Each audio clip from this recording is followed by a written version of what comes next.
सत श्री अकाल, आदाब, नमस्कार। आप सभी का स्वागत है हमारी क्रॉस एंड एस्ट्रो टीम में। क्या आपका भी पैसा कहीं फंस गया है? आप बार बार चक्कर लगा रहे हैं लेकिन सामने वाला व्यक्ति आपको पैसे वापस कर ही नहीं रहा, बल्कि तरीक पे तरीक आपको दिए जा रहा है। तो ऐसे में अपने फंसे हुए धन को कैसे वापस पाएं, इसके बारे में हमें आज जानकारी देंगे पंडित सनी कुमार जी। पंडित जी, स्वागत है आपका क्रॉस एंड एस्ट्रो टीम में। तो पंडित जी, सबसे पहले हमें ये बताइए कि अगर हमने किसी को पैसे उधार दिए हैं तो वो हमारा दिया हुआ धन क्यों फंस जाता है कि अगला व्यक्ति हमें वापस करने का नाम ही नहीं लेता? कई व्यक्ति ऐसे होते हैं जिनकी खून पसीने की जो कमाई होती है उसे क्या करते हैं, वह इकट्ठा करके रखते हैं। लेकिन कोई निजी जन या कोई मित्र वर्ग ऐसा होता है जिसको बहुत ज़रूरत होती है। और ये भी देखने को मिलता है कि जो जातक होता है, अगर जिसके जातक की कुंडली में चंद्रमा खराब होता है या कमज़ोर होता है, ऐसा जातक थोड़ा इमोशनल होता है, थोड़ा भावनात्मक होता है। जी। ऐसा व्यक्ति जो होता है जिसका चंद्रमा थोड़ा कमज़ोर होता है, तो इस जातक को कोई दुख खाली कोई बात सुना दे तो जातक रोने भी लग जाता है और पैसे भी देने लग जाता है। मतलब इमोशनल होता है। और ऐसे इमोशनल होने वाले, भावुक होने वाले व्यक्ति का जो पैसा है वो बहुत जल्दी चला जाता है। मतलब कि ऐसे जातक जो होता है किसी को जल्दी जल्दी मना नहीं कर पाता पैसे के मामले में। खासकर कोई अपना विशेष जिसको जानकार हो उसको तो बिल्कुल ही नहीं, मतलब कि मना किया जा सकता पैसे के मामले में। तो कई बार ये होता है पैसा जो होता है हमारा अटक जाता है, यानी कि हम अपना पैसा मांगने जाते हैं या कहते हैं कि भाई आपका काम हो गया है पैसे का, अब आप हमें अपना पैसा दीजिए जो आपने हमसे उधार लिया था।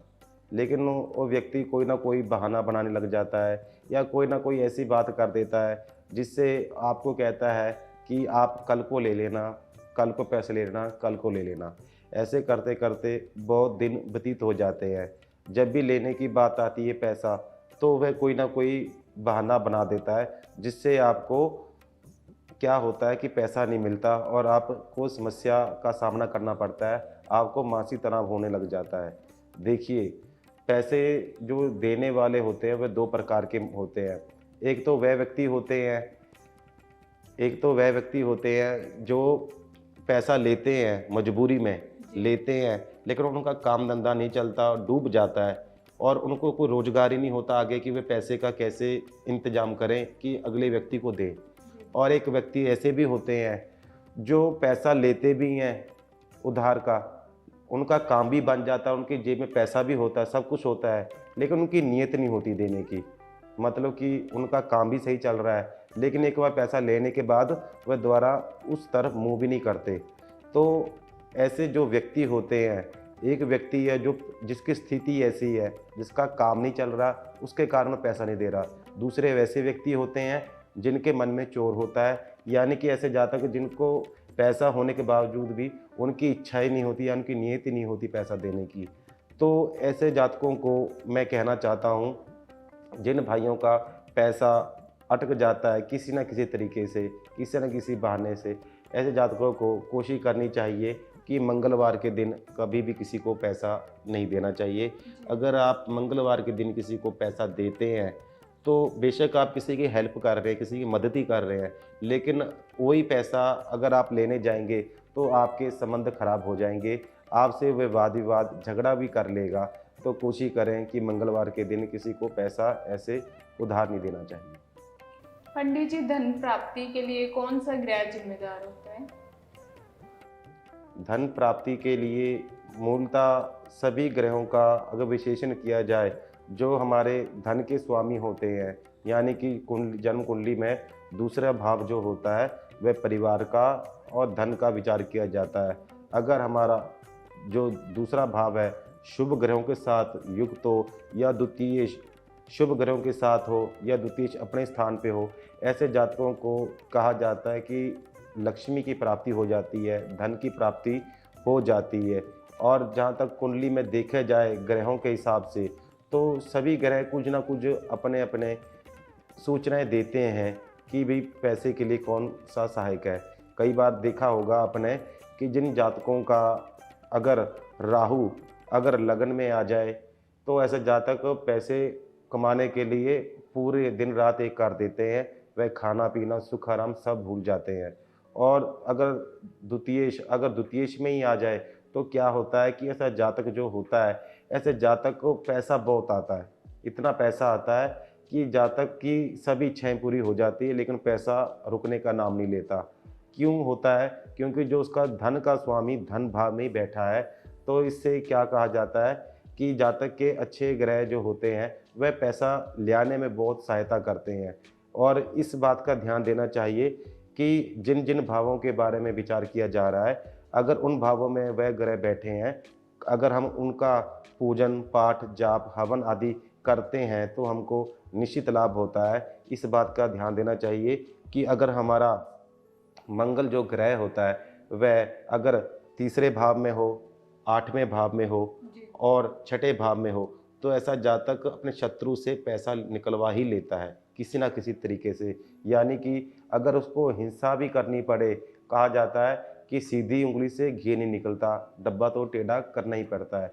उसी प्रकार जो व्यक्ति जिनकी इच्छा ही नहीं है पैसे देने की, जिनके मन में चोर है कि हमने पैसा देना ही नहीं है ऐसे व्यक्ति का, तो ऐसे जातक को कोशिश करनी चाहिए कि जिन जातकों का अगर मंगल 6, 8 और 12 इन स्थानों पर हो या अष्टम भाव में हो, तो ऐसे जातक क्या होता है, हिंसा करके भी लड़ झगड़ के भी पैसा निकलवा लेता है। और कोशिश ये करनी चाहिए कि अगर आपका पैसा कहीं पर अटक जाए तो सूर्य भगवान से प्रार्थना करनी चाहिए, सूर्य को अर्घ देकर देना चाहिए। और अर्घ के समय कोशिश ये करें कि आपने उसमें 21 दाने अगर आप मिर्च के डालकर उससे सूर्य को अर्घ देते हैं और अपनी मनोकामना कहते हैं तो आपकी मनोकामना जरूर सफल होगी।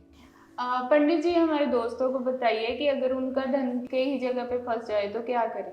जिन जातकों का धन फंस जाता है किसी न किसी कारण से, तो ऐसे जातकों को कोशिश करनी चाहिए, पहले जिस व्यक्ति के पास धन फंसा हुआ है उससे पहले आप प्रेम से बात करें। बात करने के बाद अगर वह आपको कोई रास्ता नहीं दे रहा या आपको हाँ ना का कोई भी जवाब नहीं दे रहा, तो आप मान लीजिए कि आपका पैसा अटक गया है। तब आपने क्या करना है, आपने एक उपाय करना है। उस उपाय करने के बाद वह व्यक्ति अवश्य पैसा देगा।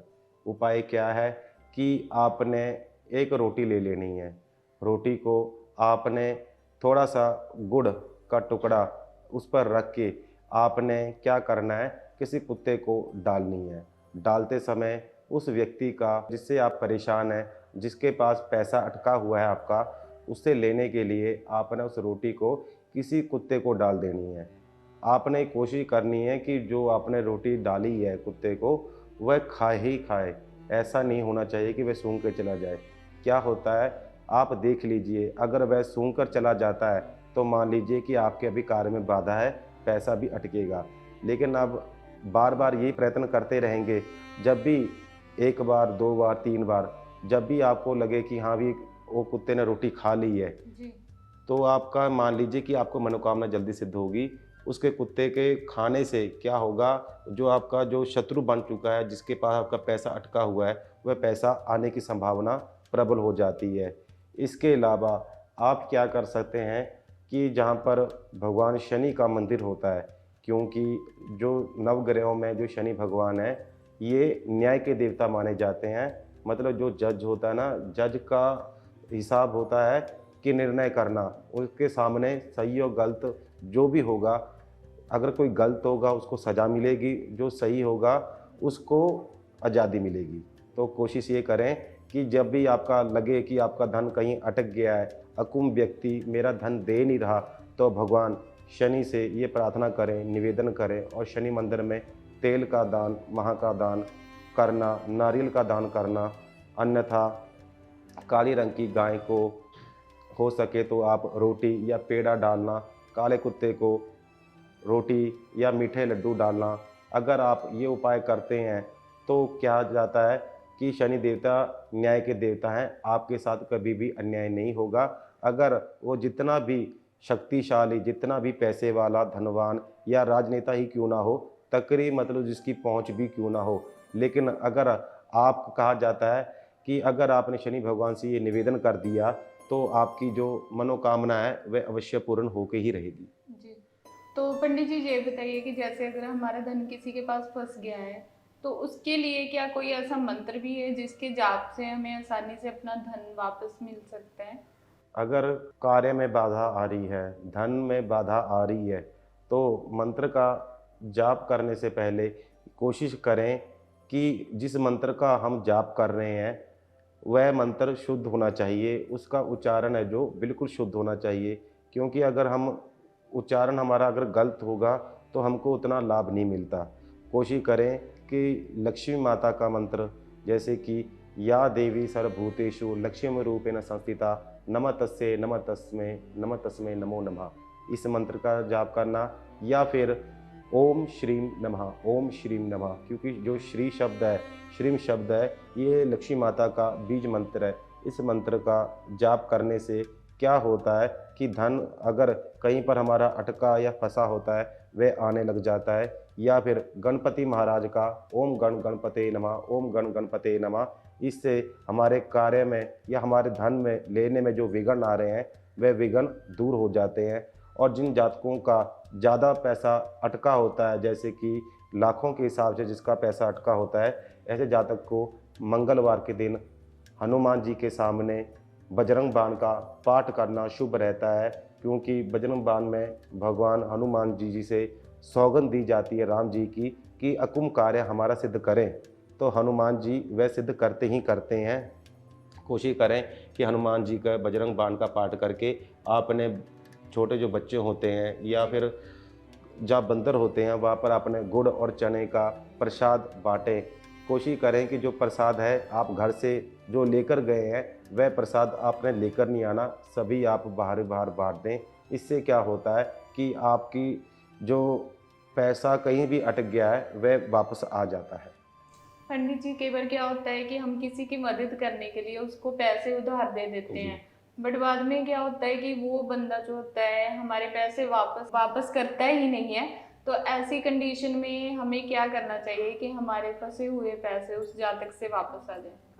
जो जातक को लग रहा है कि भाई हमारा पैसा तो डूब गया है, अकुम व्यक्ति दे ही नहीं रहा, प्रयत्न करने के बाद भी नहीं दे रहा, तो ऐसे जातकों को एक बात का ध्यान देना चाहिए कि सूर्य भगवान की आराधना विशेष करनी चाहिए।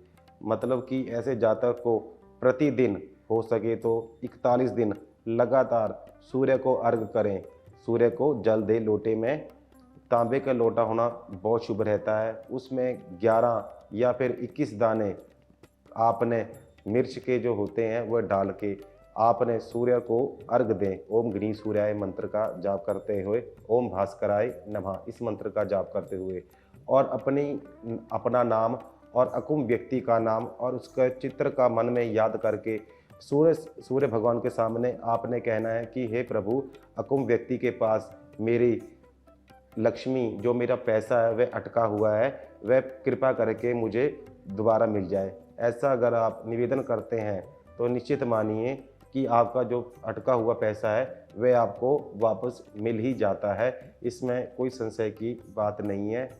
इसके अलावा अगर आपको लग रहा है कि अगला व्यक्ति पैसा देने में आनाकानी कर रहा है, आपको नाना प्रकार से बेवकूफ़ बना रहा है पैसे के संबंध में, तो आपको इस बात का भी ध्यान देना चाहिए। जो व्यक्ति ऐसा कर रहा है, आपने क्या करना है कि एक रविवार के दिन, जब रविवार का दिन हो, तो आपने एक लड्डू ले लेना है, बूंदी वाला लड्डू। बूंदी वाला लड्डू ले लेना है। आपने क्या करना है कि आपने इष्ट देव का ध्यान करना है या कुल देवी का ध्यान करना है। उसके बाद आपने अपनी छत पे खड़े होकर, जैसे आप छत पर चले गए, उस एक लड्डू को लेकर आपने निवेदन करना है कि अकुम व्यक्ति जिसके पास मेरा धन अटका हुआ है, वह धन मुझे प्राप्त हो जाए। आपने क्या करना है, जिस दिशा में उस व्यक्ति का घर है, उस दिशा में आपने उस लड्डू को जोर से, पूरे जोर से उस लड्डू को फेंक देना है, जिस जगह पर या जिस दिशा में उस व्यक्ति का घर है। तो निश्चित मानिए कि ऐसा व्यक्ति जिसके घर के दिशा में आपने लड्डू फेंका है, वह जातक पैसा खुद देने आएगा। वो आपसे बातें करने लग जाएगा, आपसे कहेगा कि भाई अपना पैसा जल्दी जल्दी ले जाओ। पंडित जी, हमारे दोस्तों को ये बताइए कि धन प्राप्ति के लिए अगर उनका धन कहीं फंस गया है तो उसके लिए उनको ऐसे कौन से टोटके या उपाय करने चाहिए जिससे आसानी से उनको अपने रुके हुए पैसे वापस मिल जाएं। सबसे पहले तो इस बात का विचार करना चाहिए कि अगर आपको लग रहा है कि हमारा पैसा मिल नहीं रहा, तो घर में जो टूटी होती है जिसे नल कहते हैं, और नल से पानी रिसना नहीं चाहिए। जिस घर में नल से पानी टप टप की आवाज़ आती है, कहा जाता है कि ऐसे मामले में दो आर्थिक हालत है हमारी, जो पैसे संबंधी दिक्कतें आनी शुरू हो जाती हैं। घर में जो टाइम पीस होती है जिसमें हम समय देखते हैं, वह कभी ख़राब नहीं होना चाहिए, उस पर धूल मिट्टी जाला आदि नहीं होना चाहिए, वह पूरी तरह साफ़ होना चाहिए। क्योंकि अगर हमारा समय ही गलत है तो हमारे भाग्य का जो समय है वह भी गलत होना शुरू हो जाता है। और प्रतिदिन कोशिश करें श्री सूक्त का पाठ या फिर कनकधरा स्तोत्र का पाठ करना सभी मित्रों के लिए बहुत शुभकारी रहेगा। शुक्रवार के दिन, जब शुक्रवार का दिन हो, आपने छोटी कंजकें, जो छोटी बालिकाएं होती हैं, उनको सफ़ेद मिठाई का दान करना आपके लिए शुभ रहेगा, मंगलमय रहेगा। मंगलवार के दिन कोशिश करें कि आपने हनुमान जी को लाल गुलाब अर्पण करना, ये आपके लिए शुभ रहेगा। और इस बात का ध्यान दीजिए कि जब भी आप ये उपाय करें तो पूरे श्रद्धा और विश्वास से साथ ही करना चाहिए, क्योंकि भाववित्ते देवता, अर्थात जो देवता होते हैं वे हमारे भाव में विराजमान होते हैं। जो देवता होते हैं उन्हें किसी सामान की कोई आवश्यकता नहीं होती, वह हमारे सामानों के भूखे नहीं होते, वह सिर्फ हमारी श्रद्धा और विश्वास देखते हैं। कोशिश करें कि जब भी आप ये उपाय करें पूरी श्रद्धा और विश्वास के साथ करेंगे, तब ये इन उपायों को करेंगे तो आपको निश्चित लाभ होगा और आपकी मनोकामना अवश्य पूर्ण होगी।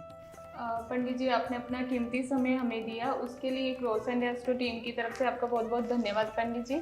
मिलते हैं जल्दी नेक्स्ट वीडियो में।